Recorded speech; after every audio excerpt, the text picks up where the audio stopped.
Detroit, Michigan, once one of the most thriving and prosperous American cities, the heart of American manufacturing, home to some of the biggest car manufacturers in the world: Ford, General Motors, Chrysler, and Jeep Corporation. Socialism was dead, and American capitalism was alive and well in Detroit, but all that would soon change. Now Detroit is probably better known for its thousands of boarded up and burned out homes and record amount of crime. Pinpointing the exact time and cause of Detroit's downfall is difficult. However, most would agree the widespread race and civil rights riots of 1967 were the final nail in the coffin for Detroit, when large parts of the city were burned down.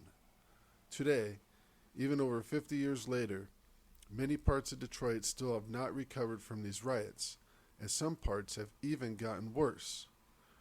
And the riots of 1967 were not the first in Detroit, though they were the most widespread and destructive.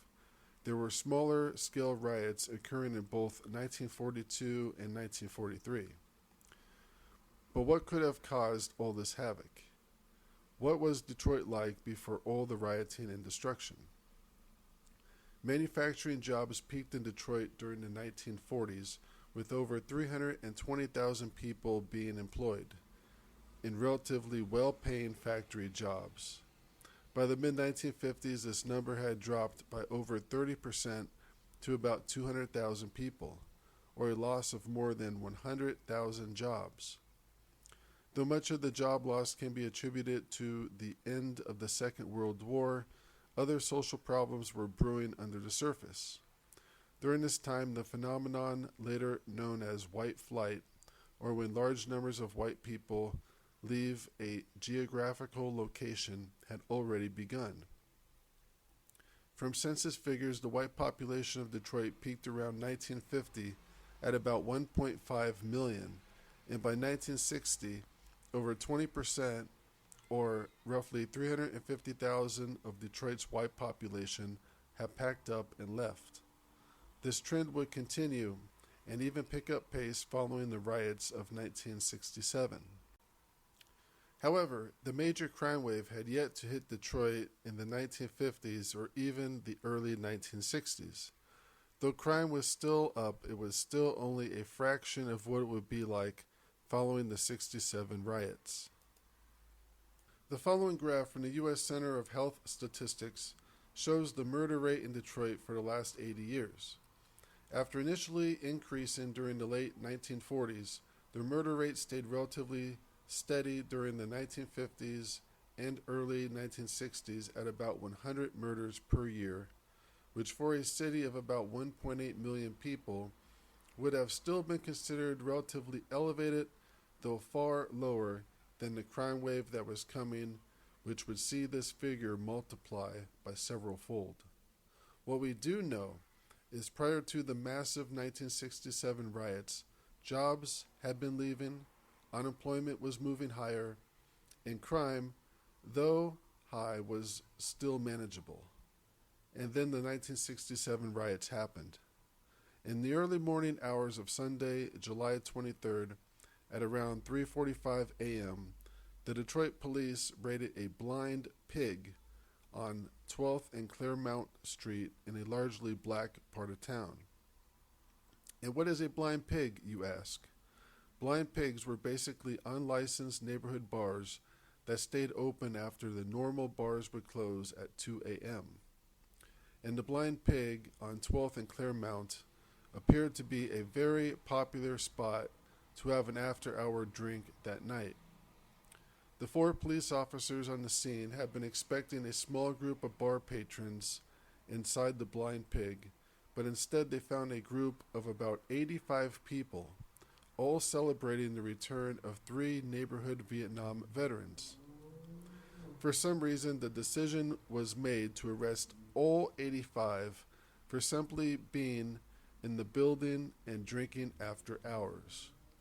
Though outnumbered more than 20 to 1, the Detroit police were able to arrest all 85 people, and except for a bottle being thrown at one of the police cars, the incident was relatively uneventful until the police left. Then things went downhill rather quickly. What started out as a mostly spectator crowd of between 75 to 100 people, which included both men, women, and children, quickly grew into an angry mob. First, a clothing store across from the Blind Pig was broken into and looted. Then the looting quickly spread to other nearby businesses, both black and white owned. By noon, the first building was set on fire, a grocery store at the corner of 12th and Atkinson.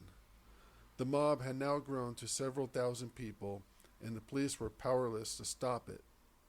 Even the firefighters were prevented from putting out the fires when they were faced with angry mobs throwing rocks and bottles at them. Motown Records' Martha Reeves was performing at the Fox Theater singing Jimmy Mac when she was told of the worsening situation and to tell the theatergoers the show was over and everyone had to leave. The riots would continue for 5 days and take the lives of 43 people, with over 1,100 injured. More than 2,500 businesses were looted or damaged in the riots, and over 1,300 buildings burned. So what does it look like today? The building where the infamous Blind Pig once stood has been torn down and turned into a park. The businesses or homes on the other side of the street were either burned down or demolished and are now open space, something that would soon come to characterize much of Detroit. These large open spaces where houses once stood. Though very little of the former 12th Street is left to remind us of what happened leading up to one of the most destructive riots in U.S. history, the city of Detroit would never be the same. Crime and violence would continue to grip the city for decades to come. Detroit was now in a perpetual spiral of more crime, more violence, more poverty, and more burned out and boarded up houses. But why? Why did it have to be this way? Was there something the government could have done to save Detroit? After the riots, President Lyndon Johnson commissioned a report by the National Advisory Commission to study the causes of the riots. The commission's answer, issued the following year, cited poverty and a lack of jobs in the black neighborhoods as the number one cause of the civil unrest. The report recommended providing blacks with housing, job training, better education, and public assistance. Recommendations that will be put into practice to a limited extent.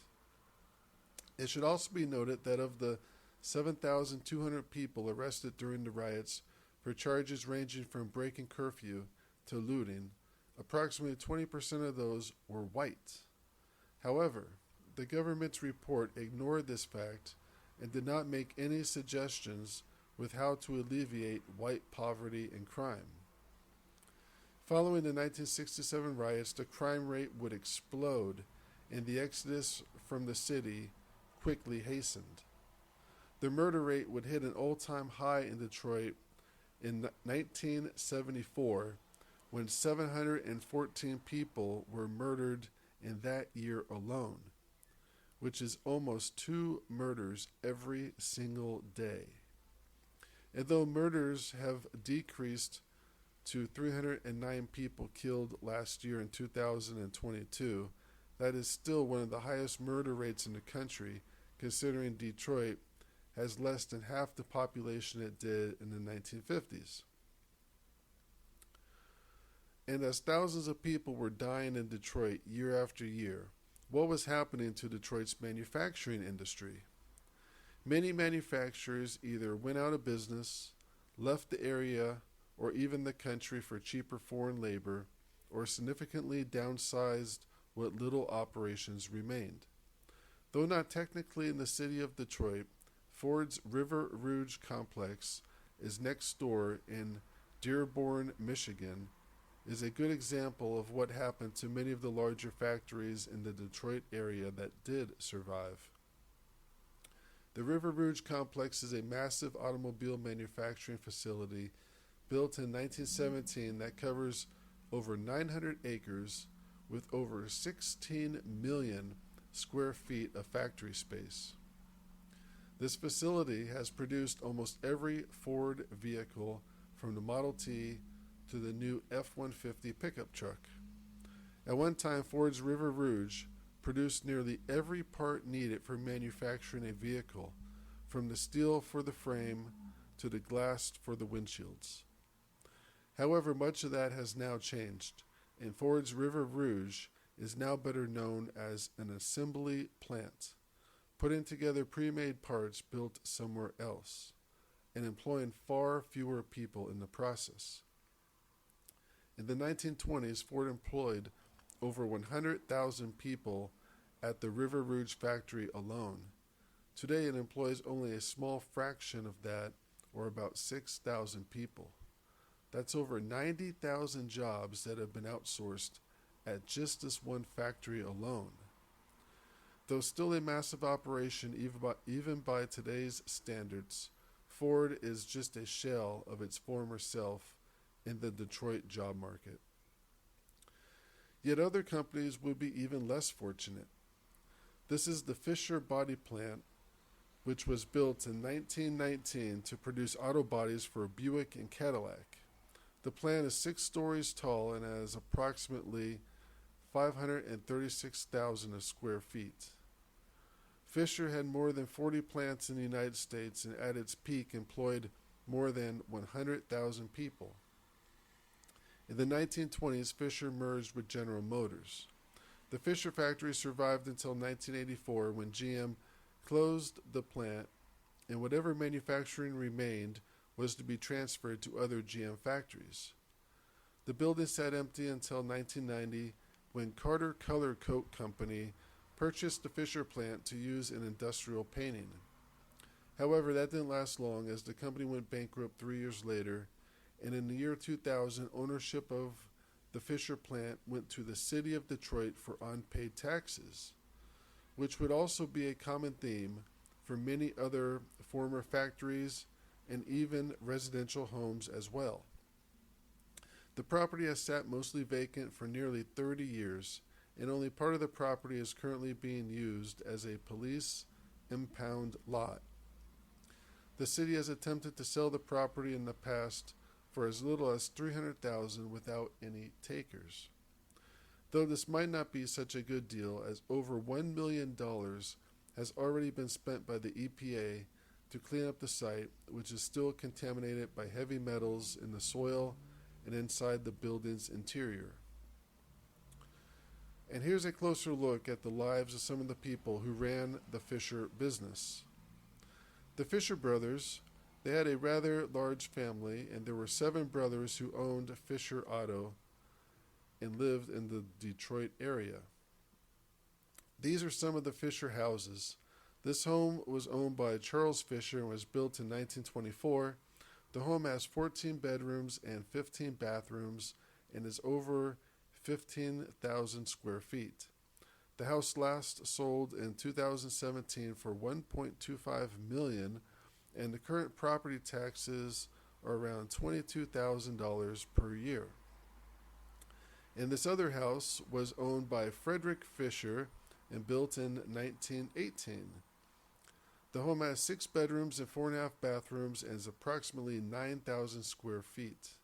The house last sold in January of 2020 for approximately $1.85 million, and the taxes are listed at about $5,000 per year. And finally, this last house was built by Edward Fisher in 1925. The home has 11 bedrooms and 7.5 bathrooms and is approximately 10,000 square feet in size. Public records don't show when the home was last sold, but the property taxes on this house are about $7,000 per year. So it's obvious that at one time Fisher Auto was a very profitable business. At least we know for the owners it was. And what about the average factory worker? Though it's not well documented where Fisher's employees might have lived, when you look at the pictures of smaller homes, even the ones that are now run down, it's obvious that at one time they were nice houses, many of which are probably built better than quite a few newer homes today, which are built from cheaper materials. For example, instead of brick exteriors, which generally last forever, many homes today are built using vinyl siding or thin layers of stucco. And on the inside, instead of thick plaster walls, cheaper drywall is often used today. So at one time in many of Detroit's slums, someone with a good job or means to purchase such a home lived there. And even in the nicer areas of Detroit, such as where the Fisher mansions are located, just one street over from the last Fisher mansion is basically a slum neighborhood with boarded up homes no one wants and no one is paying taxes on. Across the street from the Fisher factory is the GM truck and bus factory, which is listed at 445,000 square feet on approximately 13.5 acres of land. Also keep in mind GM owns Fisher Auto Body, and when they closed the Fisher plant, the work that remained was supposed to be transferred to other GM factories. Though judging by the boarded up windows and for rent sign outside the building, it doesn't look like GM is doing much body work here today. Just these two factories represent thousands and thousands of jobs that were probably sent overseas and will likely never come back. And what did Detroit get? More unemployment, more poverty, and more crime. Across the street from the closed GM and Fisher body factory is yet another empty building. This is the former home of the International Specialty Tube Corporation, which at one time employed over 100 people at this 260,000 square foot factory built in 1922. Though not as big as the Fisher or Ford factory, International Tube is still a good example of what happened to Detroit's manufacturing industry. The company was forced to close this facility in 2017 when it was no longer able to compete with cheaper foreign manufacturing. At the time, International Tube's primary customer was Japanese-based Sango Corporation until Sango began purchasing exhaust systems from a Mexican manufacturer. Then Specialty Tube closed this factory, laying off over 100 people, and now the building continues to sit empty and vacant. Just one more casualty of world trade and cheaper imports. And just down the street from International Tubing is this rather interesting building. It's listed as a J.W. Coal Moving and Storage Company, though very likely this building was probably used for something else at one time. But it's still nice to see some buildings find a new owner and are put to a somewhat productive use.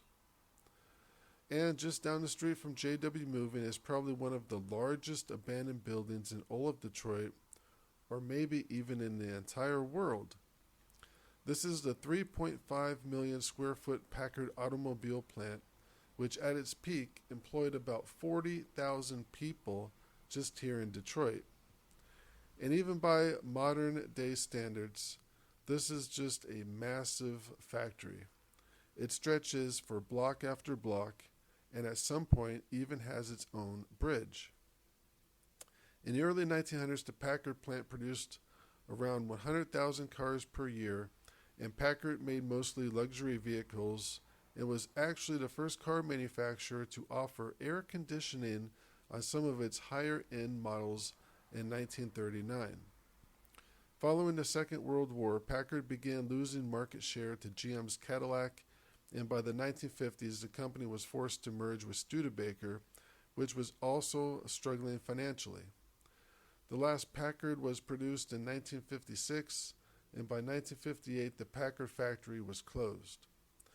Part of the Packard plant has been used for storage purposes up until the 1990s, and then they stopped using it for storage, and most of the factory has fallen into disrepair. In 2013, the Packard building was sold for unpaid taxes to a Spanish investor for about $400,000. The investor planned to rebuild the site as a mixed-use residential, retail, and industrial complex.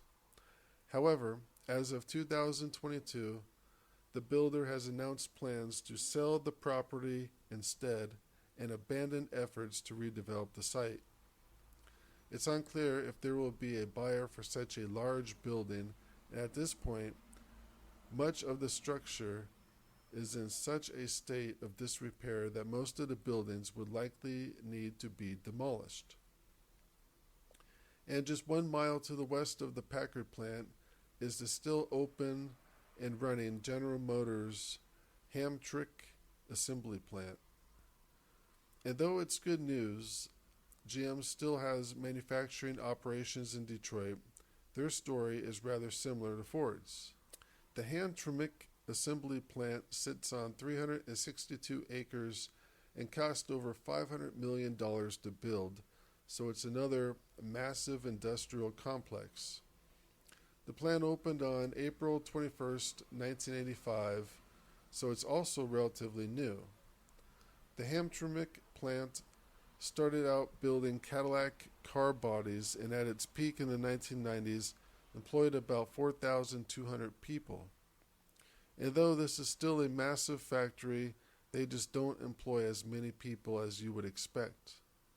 And I should also point out that GM Hamtramck complex is just another assembly operation, meaning most of the parts are already pre-made somewhere else and then just assembled here. GM announced plans to close the plant in 2018 in preparation for retooling to build electric vehicles such as the Hummer EV. At the time this news was announced, the factory only employed about 1,800 people, so it wasn't such a huge job loss because most of the jobs had already been outsourced. And just a few miles to the east, Chrysler has one of their very own operations here at the Chrysler Jeep assembly plant, which produces about 300,000 Jeep SUV vehicles per year, or about 15% of Chrysler's total worldwide sales. And though this is another massive factory that goes on for block after block, what's surprising is the plant only employs about 4,600 people. And like Ford and GM, Chrysler is able to work with far fewer people because most of the parts are being made somewhere else and then just assembled here. And though the big three auto manufacturers are selling record numbers of vehicles and are still otherwise very profitable, you wouldn't know that by looking at some of the surrounding areas.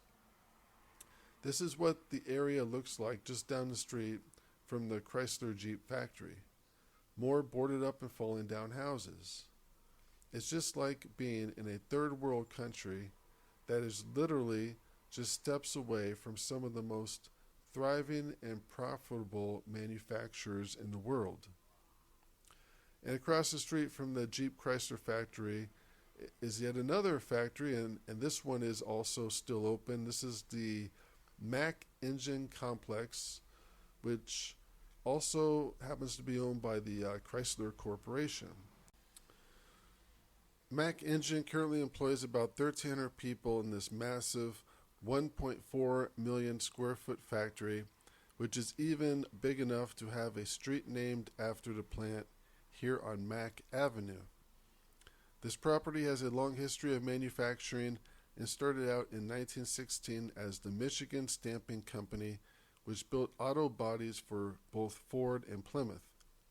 Then Chrysler acquired the site in 1953 and continued operations until 1979, when Chrysler had to close the facility due to financial difficulties and then abandon the property.